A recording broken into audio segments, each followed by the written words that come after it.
नमस्कार। धीरेन्द्र पुंडीर ऑफिशियल में आप सभी का एक बार फिर से स्वागत है। उन पहलगाम में मारे गए बेकसूर भारतीयों की चिताओं की राख अब ठंडी हो रही है, लेकिन भारत के गुस्से की आग पाकिस्तान को अब भस्म करने की तैयारी में है। ये पहली बार है जब पाकिस्तान डरा हुआ है, इस तरह से डरा हुआ है कि उसके नेताओं को ये समझ में नहीं आ रहा कि आखिर भारत करना क्या चाहता है। सिंधु नदी के पानी को रोकने की घोषणा कर दी गई है। सिंधु नदी का कोई पानी पाकिस्तान को नहीं दिया जाएगा जो भारत के हिस्से का है, ये घोषणा हो गई है। लेकिन पाकिस्तान के सदन से लेकर तमाम जगह पर यह मार कितनी बड़ी है वो आज दिन भर की पाकिस्तान के राजनेताओं के बयानों से समझ में आती है कि वो ये बात कह रहे हैं कि ये पाकिस्तान की लाइफ लाइन है, पाकिस्तान की जिंदगी है। वो ये भूल रहे थे कि भारत भी कभी उसकी ऑक्सीजन रोक सकता है। ये जब ये हालात उनको सामने दिखाई देने लगे और पूरा भारत एक साथ खड़े हुए दिख रहा है, तो उनको जो बची कुची उम्मीद अपने भारत में पाकिस्तान समर्थकों से थी वो भी जाया हो गई। पाकिस्तान का रक्षा मंत्री एक अखबार को इंटरव्यू देता है, एक पत्रकार को इंटरव्यू देते वक्त कहता है कि हमने 30 साल तक ये गंदा काम किया, यानी हमने आतंक को पोषित किया। हालांकि वो बार बार अपनी बातचीत में इस बात को कहने की कोशिश कर रहा था कि ये जो है हमने कभी भी कोई आतंकवादी स्थिति में हिस्सा नहीं लिया। पत्रकारों के सवाल जो है सधे हुए थे, जिसमें उसने सीधा लश्कर का जब जिक्र किया तो पाकिस्तान का रक्षा मंत्री सीधे तौर पर झूठ बोलता है, कहता है कि अब उसका वजूद ही नहीं बचा। टीआरएफ का जब नाम रखा गया तो उस वक्त इंग्लिश नाम रखते हुए यह सोचा गया था कि आखिर जब भी कोई आतंकी संगठनों के नाम जिनके अरबिक उस पर नाम थे या कुरान के किसी हिस्से से नाम थे या अल्लाह के नाम पर थे, इस तरह के नामों के साथ जब आतंकी संगठन आते थे तो उनका सीधा रिश्ता पाकिस्तान से जुड़ जाता था, चाहे वो जैश हो, हिजबुल मुजाहिदीन हो या फिर लश्कर तैयबा। लेकिन इस बार कुछ और बदला हुआ था। लेकिन भारत की तरफ से जिस तरह की कार्रवाई हुई उसने पाकिस्तान को एकदम सन्निपात की स्थिति में ला दिया। आपने ऐसा एक व्यक्ति देखा होगा जिसके सर पर अगर चोट लग जाती है तो उसको समझ में नहीं आता उसको बोलना कहाँ है, उसको चलना किधर है और वो जाएगा कहाँ। वो उठता है और गिर जाता है, बैलेंस खो देता है। उसी तरह से यदि किसी एक राष्ट्र का बैलेंस खोते हुए देखना हो तो पाकिस्तान का दिख रहा है। उसके रक्षा मंत्री हों, उसके मंत्री हों, वो सब इस तरह के बयानबाजी में लगे हुए हैं कि भारत ने अगर ये किया तो हम ये कर देंगे। यहाँ तक कि सदन में परमाणु हमले की, परमाणु युद्ध की बात करने लगे। वो पूरी दुनिया के पास जाकर अब झोली फैलाकर मांग रहे हैं, ये दरख्वास्त कर रहे हैं कि हिंदुस्तान को पाकिस्तान के खिलाफ कोई ऐसी कार्रवाई करने से रोका जाए जिससे उसके वजूद पे संकट आ जाए। भारत में ये तय है, चाहे पक्ष हो या विपक्ष। प्रधानमंत्री नरेंद्र मोदी की सीसीएस की मीटिंग के बाद सर्वदलीय मीटिंग, उसमें जिस तरह से गृहमंत्री ने सीधे तौर पर जिम्मेदारी ली कि हाँ चूक हुई है तभी हम यहाँ बैठे हैं, और उसके बाद लगा कि जैसे सारा देश एक साथ खड़ा है। यहाँ तेलंगाना के मुख्यमंत्री यानी कांग्रेस के मुख्यमंत्री रेवंत रेड्डी कहते हैं कि पाकिस्तान को टुकड़ों में बांट दो, वहाँ से पीओके ले लो। हम ये बात आपने कभी पहले इस तरह सुनी नहीं। दुर्गा की तरह टूट पड़ो पाकिस्तान पर। आखिर इस सब ने पाकिस्तान का मानसिक संतुलन बिगाड़ दिया है। ये तो बात थी पाकिस्तान की। वहाँ आज पूरे समय में यही होता रहा। एक डरा हुआ राष्ट्र जो अब तक अपनी छाती पीट कर इस्लाम का मुहाफिज और पूरी दुनिया में कलमे की बुनियाद पर बनने वाला, 2 देशों में से एक होने का दावा करने वाला सेनाध्यक्ष असीम मुनीर जैसे कहीं बिल में जाकर छुप गया हो, कहीं दिख नहीं रहा है। वो ये नहीं बता रहा है कि 1500 की फौज से वो क्या, 1500 के बलूच आर्मी से वो क्या डरेगा। वो जब 13 लाख के हिंदुस्तान की फौज से नहीं डरा तो लिहाजा वो दिखाई नहीं दे रहा है जब उसके देश को जरूरत है। लोग रातों में सो नहीं रहे हैं, ये खुद वहां के लोग बोल रहे हैं। तो ऐसे समय में पाकिस्तान की हालत यह है और इंतजार है। पाकिस्तान की सबसे बड़ी जो आपने उस आदमी की हालत कभी देखी होगी जो इंतजार कर रहा है, जिसको सिर्फ इंतजार मालूम है कि मुझे इंतजार करना है, सामने वाला क्या करेगा उसको कुछ नहीं पता, उसी तरह के हालात पाकिस्तान के हैं। उसको मालूम नहीं कि हिंदुस्तान क्या करेगा। हिंदुस्तान एक ऐसी सजा तो देगा जिसका कोई भी अभी तक जिक्र इतिहास में नहीं है, जो इन दोनों देशों की आजादी के बाद का है। इधर हिंदुस्तान ने अपने देश में उन आतंकियों की तलाश तो जोरों शोरों से शुरू कर दी, उनके घरों को गिरा दिया। 2 आतंकी जिनकी पहचान हो रही, जिनके रिश्ते पाकिस्तान से थे, जो पाकिस्तान में पीओके में ट्रेनिंग लेके आए थे और जिनके घर वाले भी बड़े आराम से उनको उस वक्त मुजाहिदीन मानकर खुश होंगे, लेकिन जब रात में उन दोनों के घरों को नेस्तनाबूद किया गया तो उनको शायद ये पता चल गया कि आखिर देश के खिलाफ गद्दारी का अंजाम क्या होता है। हाथ में बंदूकें या AK-47 होने से आप किसी देश को डरा नहीं सकते हैं, वो भी भारत जैसे, माफ कीजिएगा, भारत जैसे देश को। इन दोनों आतंकियों के घरों का पता बहुत अहम है, एक त्राल, दूसरा बिजबेहड़ा। आपको ये नाम शायद ज्यादातर लोगों को नहीं मालूम होंगे, लेकिन बुरहान वानी जैसे आतंकी की मौत के बाद त्राल में हजारों की भीड़ सड़कों पर निकलती थी और नारे लगाती थी, पाकिस्तान का कश्मीर से रिश्ता क्या, ला इलाहा इल्लल्लाह, हमारा बुरहान वानी का रिश्ता क्या, ला इलाहा इल्लल्लाह। और उस जगह पर भारत सरकार के जैसे मौजूदगी को खत्म कर दिया हो उन लोगों ने। ऐसा माहौल, बस अब कुछ ही पल दूर रह गई है आज़ादी, ये नारे लगा रहे थे उस वक्त उन दोनों शहरों में। जब उन आतंकियों के घरों को उड़ाया गया तो बाहर तक एक कानी चिड़िया भी नहीं बोली। ये बदलते हुए भारत की तस्वीर है, क्योंकि वो गुस्सा दिख रहा है और ये गुस्सा सिर्फ नेताओं का नहीं है, ये पार्टी का नहीं है, ये गुस्सा हिंदुस्तानियों का है। इन्हीं हिंदुस्तानियों में कुछ ऐसे भी हैं पाकिस्तान की, जो अब समर्थन में अलग अलग किस्म की कहानी सुनाने की कोशिश कर रहे हैं, जो ये बता रहे हैं कि वो किस तरह से जो पोनी वाला था, जिस तरह से जिसकी डेथ हुई, एक शख्स की मौत हुई इस पूरे उसमें आतंकियों की गोलियों से, मुस्लिम युवक की, उसकी कहानियां लेकर भी। लेकिन ये पूरा क्या है पाकिस्तान की इस कहानी से अलग? आज ये तो सिर्फ दिन भर के घटनाक्रम पर छोटा सा तबसरा था। आखिर आज मैं आपको बताना क्या चाहता हूँ, एक कहानी क्या है, कश्मीर का आतंक क्या है और क्यों नहीं सच को आज तक समझा जा रहा है। हिंदुस्तान सरकार पाकिस्तान पर तो ज़रूर फैसला लेगी, लेकिन उसको इससे बड़ा फैसला लेना होगा हिंदुस्तान में, ख़ास तौर से कश्मीर में, क्योंकि कश्मीर हो या पाकिस्तान, एक नाम लेने से हमेशा डरते हैं। वो क्या नाम है वो मैं आपको बताऊंगा, लेकिन शुरुआत एक छोटे से किस्से से करता हूं कि 24 मई 2019 है, अलकायदा का जो सहयोगी संगठन है जिसको कश्मीर में जिम्मेदारी दी गई थी, वो था गजवातुल हिंद, अंसारुल गजवातुल हिंद, जिसका जो सरगना था, जो उसका यहाँ सबसे बड़ा आदमी था, वो था जाकिर मूसा। वही जाकिर मूसा जो पहले दूसरे आतंकी संगठन में था, लेकिन उसने एक संगठन बदला और उसको अलकायदा के इस ऑफशूट का कश्मीर का हेड बना दिया गया। 24 मई 2019 को एनकाउंटर हुआ और जैसे ही ये खबर मिली कि जाकिर मूसा अपने एक साथी के साथ मारा गया, कश्मीर में खासतौर से साउथ कश्मीर की हजारों के युवाओं की भीड़ जैसे निकल पड़ी उस घर की तरफ जहां कि ये खुद यहाँ मारा गया था जाकिर मूसा। जाकिर मूसा के जनाजे में लगभग 10,000 के लोगों की भीड़ थी और उस वक्त उस जनाजे में उसके पिता भी मौजूद थे। उन्होंने अपने बेटे को सुपुर्दे खाक करने से पहले वहाँ जितनी भीड़ थी उसके साथ खिताब किया और कहा, उनका नाम मैं बता दूं, उनके पिता अब्दुल राशिद और पेशे से इंजीनियर हैं।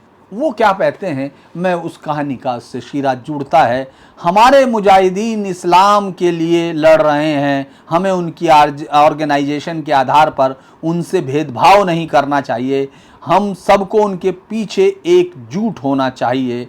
ये बात अब्दुल राशिद ने अपने बेटे की मौत पर कही। एक दूसरा और उदाहरण मैं देता हूं कि वही 18 जून को सज्जाद मकबूल की हत्या हो, जो जैश का वो हत्यारा जो याद कीजिए 14 फरवरी के पुलवामा हमले में लॉजिस्टिक सपोर्ट देने में शामिल था। 17 साल के इस युवा की गोलियों से छिली लाश जब घर पहुंचती है तो उसकी मां आंसू बहाने की बजाय बाहर निकलती है और एक भीड़ का नेतृत्व करती है सड़क पर इस्लामी नारों के साथ। हमारा उस पाकिस्तान का रिश्ता क्या, ला इलाहा इल्लल्लाह, हम लोगों का रिश्ता क्या, ला इलाहा इल्लल्लाह। और इस पूरे में दोनों घटनाओं में आपको एक बात जो सबसे ज़्यादा चुभेगी वो ये कि ये पाकिस्तान के साथ रिश्ते की बात कर रहे थे, ना तो आज़ाद कश्मीर को आज़ाद करने की कहानी बताई, ना ही उनमें पाकिस्तान के विलय की, पाकिस्तान से सिर्फ मदद की बात थी। ये सारे लोग इस्लाम के लिए लड़ते हुए मारे। तो आपको याद होगा हैरी पॉटर बहुत ही दुनिया भर की सबसे ज़्यादा बच्चों के लिए प्रसिद्ध किताब थी, जिसको बड़ों ने भी पढ़ा और उस फिल्म को तो हर आदमी ने लगभग देखा। उसमें एक आपको किरदार की याद है या नहीं, वो है लॉर्ड वॉल्डेमॉर्ट। लॉर्ड वॉल्डेमॉर्ट का एक किरदार है जो सबसे बड़ा खलनायक है और पूरी सीरीज में जो लगभग 8 हिस्सों में वो सीरीज़ है जिसमें कहा गया he who must not be named, यानी वो जिसका नाम नहीं लिया जाना। तो इस पूरी कश्मीर में, पूरे कश्मीर और पाकिस्तान में अगर आप देखते हैं तो एक चीज़ है जिसका नाम लेने से सब डरते हैं, और वो है कि रिश्ता आतंक का धर्म से क्या है। ये कई बार कहा जाता है, लोगों को लगता है कि एक सांप्रदायिक सवाल है और ये हिंदू मुस्लिम सवाल है। नहीं, ये समस्याओं को सुलझाने का सवाल है, क्योंकि अगर आप अपनी समस्याओं पर बात नहीं कर सकते तो उनके समाधान की बात भी नहीं कर सकते। जो अमेरिकन एक जर्नलिस्ट है डोरोथी सीलीन थॉमसन ने कहा, शांति कन्फ्लिक्ट की समाप्ति नहीं है, बल्कि शांति उस कन्फ्लिक्ट के दूसरे अल्टरनेट ढूंढने की है जो उस समय वॉर के अलावा भी इस्तेमाल किए जा सकते हैं। ये जो कहानी है, जो सबसे ज़्यादा शांति की बात की गई, जो सबसे ज़्यादा टूरिज्म की बात की गई, वो सरकार की उसी कहानी की है कि आप एक गलत रास्ते पर जाना चाहते हैं, क्योंकि आप ये देख नहीं रहे हैं कि आखिर क्या है। और धर्म और आतंक का हम इस बार भी धर्म को आतंकवाद से जोड़ने से बच रहे हैं और ये कह रहे हैं कि आतंक का कोई धर्म नहीं होता। लेकिन ये असली ये जो हमारी ये प्रवृत्ति है, ये जो है, ये हमको ये प्रवृत्ति मजबूर कर रही है कि हम समस्या की तरफ देखना नहीं चाहते, और जब हम समस्या की तरफ देखना नहीं चाहते तो हम उसका समाधान भी खोज नहीं रहे होते। ये ज़रूर है कि कश्मीर में आपको 2019 के बाद शांति दिख रही है, लेकिन ऐसी शांति जिसमें हमारे सुरक्षा बल लगातार टकरा रहे हैं, चाहे वो 17, 18, 19, 20, 21, 22, उन सब के आंकड़े मैंने आपको कल भी बताए थे, उन सब में कि किस तरह से वो आतंकियों के साथ लगातार जूझ रहे हैं। लेकिन कश्मीर में जो सहमति है, पाकिस्तान तो पूरी तरह से बना ही, मैंने बताया उनके सेनाध्यक्ष जो दो ही दुनिया की देशों की बात करते हैं कि एक तो रियासत तैयबा और दूसरी रियासत पाकिस्तान, जो कलमे की बुनियाद पर बने।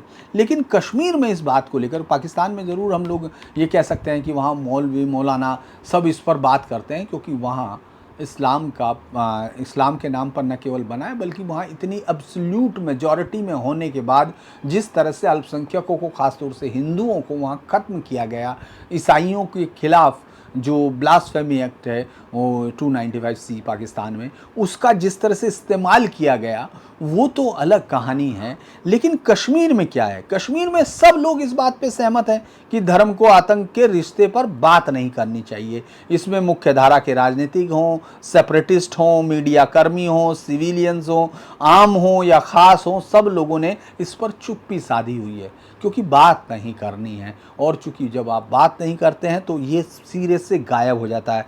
कश्मीर थिएटर की अगर आप गौर करते हैं तो कश्मीर राजनीतिक जो लड़ाई थी उससे धीरे धीरे पूरा सांप्रदायिकता की और ट्रांसफॉर्मेशन की कहानी है। कश्मीर का पूरा आतंक पर बात करने के लिए मुल्ला, मस्जिद और मिलिटेंट, इन सब पर गौर करना होता, लेकिन इस पर कोई बात नहीं करना चाहता, क्योंकि जिस मुल्ला क्लास पर कश्मीर में सबसे ज़्यादा इसका इस्तेमाल करने का, जिहाद को भड़काने का, जिस तरह से जमात का अलग अलग जगह मदरसे बने, सब आम जगह, उस पर किसी ने बात नहीं की। वो मदरसों में जो जब इसके एक NGO को, जिसमें सब मदरसे चला रहे थे, और जब जमात पर प्रतिबंध लगाया गया तो उस NGO में जितने भी टीचर काम कर रहे थे उनको सरकारी सेवा में अब्सॉर्ब कर लिया गया। यानी आपने उन तमाम जो जिहाद की आग भड़का रहे थे, जो ये बता रहे थे कि हिंदू नजश हैं, हिंदुओं से बात करना गैर इस्लामी, उनके साथ उनको बराबर का मानना ये सही नहीं है, उनको आपने सरकारी सेवा में, और उन बच्चों को, यानी जो सरकारी स्कूल के बचे हुए बच्चे थे, उन तक उस जहर को फैलाने दिया, लेकिन उस पर बात नहीं की। इस पर जैसे कहा जाता है कि आतंकी पैदा नहीं होते, आतंकी बनाए जाते हैं। कश्मीर उसका सबसे बड़ा उदाहरण था, जिसमें आप देखते होंगे कि किस तरह से, जैसी याद होगा आपको पुलवामा में जैसी हमला हुआ और ये खबर आई, तो कश्मीर में युवाओं की एक भीड़ सड़कों पे निकली, जो उसको 14 फरवरी को वैलेंटाइन मनाने जैसी स्थिति में आई, जिसने पटाखेबाजी करने की कोशिश की। और ये साफ तौर पर उन भारतीय जवानों के बलिदान पर खुशी का मुजाहिरा था। और ये क्या था, उन सब के नारे आपको दिखाई देंगे कि वो सब नारे धार्मिक नारे थे, लेकिन कोई भी बात नहीं करना चाहता। जो एक 2017 में एक सर्वे कराया गया CID का, और इसका कारण क्या है, क्योंकि जो वहाँ जिसको ये शिक्षा देनी है, जो जमात है, जो तमाम जगह पर जिस पर काबिज, मीरवाइज, मौलवी, ये तमाम लोग हैं, वो आबादी में तो 3% है, लेकिन सरकारी नौकरियों में 35 से 40% है। ये वो कारण है कि लगातार वो धार दे रहे हैं इस्लाम की शिक्षा पर, इस्लाम के उसके साथ, और सबको मजबूर कर रहे हैं कि वो बाहर निकलें और जान दें। लेकिन इस पर सरकार बात नहीं करना चाहती। इस पर सरकार को लगता है कि जैसे ही उनके हाथ में पैसा आएगा वो भूल जाएंगे, लेकिन ये पैसा कई बार आ चुका। कश्मीरी इस स्थिति को लगातार कई बार देख चुके। भले ही हम लोग कभी कश्मीर की धार्मिक व्यवस्था को डिस्कस ही नहीं किया गया, वो स्कॉलर्स हों, वॉचर्स हों, मीडिया के लोग हों, वो इससे हमेशा बचते रहे। और जबकि अगर ब्रूस हॉफमैन की एक पेपर उन्होंने पब्लिश किया था, Holi terror, the implication of terrorism motivated by religious impression, तो ये जो धार्मिक आतंकवाद है और सेकुलर आतंकवाद है, उसके बीच का डिफरेंस उन्होंने क्लियर किया था कि जो धार्मिक आतंकवाद है वो लोगों का कत्ल करना, इनडिस्क्रिमिनेट जो वायलेंस है, उसको लेकर उसके अंदर कोई नैतिक अवरोध नहीं है, यानी वो उसको जायज मानता है। इसके विपरीत अगर कोई सेकुलर टेररिज्म का कोई हिस्सा है तो वो इनडिस्क्रिमिनेट वायलेंस को रोकता है। वो कहता है कि उद्देश्य का हिस्सा नहीं है, जबकि धार्मिक आधार पर की जा रही हिंसा में मारने वाले को ये यकीन होता है कि ये उस पर नैतिक बाध्यता है, नैतिक जिम्मेदारी है कि इनको मारना है। वो आपको लगातार दिखाई देगा, क्योंकि जिन 28 लोगों को मारा गया है उनका कोई रिश्ता नहीं है। खासतौर से अगर कश्मीर के अब आतंकियों की बात करें तो इनमें से किसी एक भी आतंकी के पास व्यक्तिगत प्रताड़ना का, व्यक्तिगत परेशानी का या हिंदुस्तान से मिले किसी घाव का कोई व्यक्तिगत उदाहरण नहीं है। ये तमाम लोग किसी आज़ादी की मांग के लिए नहीं है, ये तमाम लोग अब इस्लाम की रक्षा के नाम पर हैं। इस्लाम खतरे में है, ये नारा है। अगर कुछ हालात तो ये थे कुछ साल पहले तक, चूंकि मैं इसलिए कह रहा हूँ उन पर डिस्कस नहीं हुआ, और मुझे लगता है कि सरकार एक बार पाकिस्तान की बाहरी जो जुगलर वेन है आतंक की उसको काटे, उसके बाद बाकी वेन्स का भी इलाज करे। यहाँ तक कि एक वक्त पर तो अधिकारियों का ये कहना था कि जब एनकाउंटर के वक्त वो माँ और बहनों को सिक्योरिटी फोर्सेस कहती थी कि वो अपने मिलिटेंट भाई या बेटे से हथियार डालकर आत्मसमर्पण की बात करें, तो उस वक्त जो है वो माँ बहनें कहती थी कि अगर वो वापस आ गया हथियार डाल के तो वो अपने हाथ से मार देंगे। इसके बावजूद आप बात नहीं कर रहे हैं इसमें इस्लाम पर। अगर हम ग्लोबल कश्मीर की मौजूदा स्थिति देखें तो वहाँ हमास की उपस्थिति की बात की जा रही है। जैश ए मोहम्मद हमास के साथ मिलकर, देखिए आप सोचिए कि जब आइडियोलॉजी की बात होती है तो आप शिया सुन्नी की बात करते हैं, लेकिन पाकिस्तान कश्मीर में जब वो आतंकी आते हैं तो सब कुछ इकट्ठा आ गए थे। हमास जिस तरह से वहाँ पूरा हमास को जिस तरह से ईरान से समर्थन मिला, वो आपको उसके धार्मिक जो विरोधाभास हैं उनमें एक सबसे बड़ा उदाहरण दिखाता है। हमास ट्रेनिंग देने की कोशिश कर रहा है, हमास के लोग। इससे पहले 1994 में आपको मालूम भी नहीं होगा बहुत सारे लोगों को, इरिट्रिया आखिर कहाँ है, सोमालिया इरिट्रिया ये कौन है वहाँ का। लेकिन 1994 में जो एक आतंकी मुठभेड़ में मारा गया था ये वहाँ का पाया गया था, जो यहाँ जिहाद लड़ने आया था। तो कश्मीर में अगर आप जो मैं कह रहा था कि 370 से देश को और चूंकि ये कोई पॉलिटिकल लड़ाई नहीं है, पॉलिटिकल लड़ाई होती तो आपका हल खोजा जा सकता था। जैसे महारत हासिल कर ली कश्मीर में पॉलिटिकल लड़ाई के अंदर कि आप उनकी एक मांग माने तो वो दूसरी मांग, दूसरी के बाद वो तीसरी मांग, लेकिन उनको मालूम है हम इसको रोकेंगे नहीं।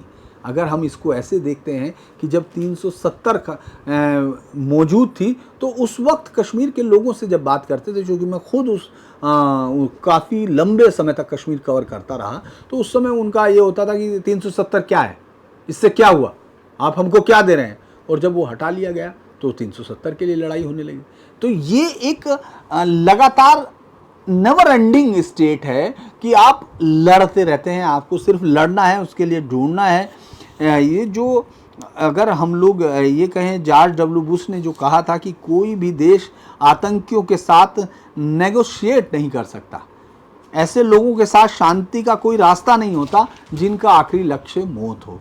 क्योंकि कश्मीर में भी उस आतंक के हिस्से पर बात करनी ज़रूरी है जो धर्म के नाम पर है, और वहाँ रिश्ता जुड़ता है। भले ही वो लोग बार बार शांत होते हों। आपको याद होगा वो हज़ारों की भीड़ अचानक कहाँ चली गई, जो नमाज़े गायबाना पढ़ती थी आतंकियों को भगाने के लिए। ऐसे सैकड़ों वीडियो आपको दिखाई देते हैं जिसमें भीड़ सड़क पर निकलकर नारेबाजी कर रही है, और वही धार्मिक नारे, इस्लाम खतरे में है। क्योंकि कश्मीर एक मुस्लिम बाहुल्य राज्य हो गया, लिहाजा वहाँ कोई गैर मुस्लिम राज्य नहीं कर सकता। यानी देश का वहाँ पर शासन होना, किसी काफिर का शासन होना, ये तमाम चीज़ें वो हैं जिन पर कोई बात नहीं करना चाहता। मुझे लगता है कि आज हम इसी पर बात करते हैं, कल फिर इसी तरह के मसले पर बातचीत करेंगे कि आखिर कश्मीर के हल क्या होंगे, कश्मीर को कैसे होगा। पाकिस्तान से अगर निपट भी लेगा हिंदुस्तान तो एक बड़ी ताकत तो ख़त्म हो जाएगी, लेकिन वो जो तैयार किया गया है जिहाद का एक पूरा मॉडल, उसको कैसे ध्वस्त किया जाएगा। आज के लिए इतना ही, कल फिर मुलाकात होगी। आप सभी को नमस्कार।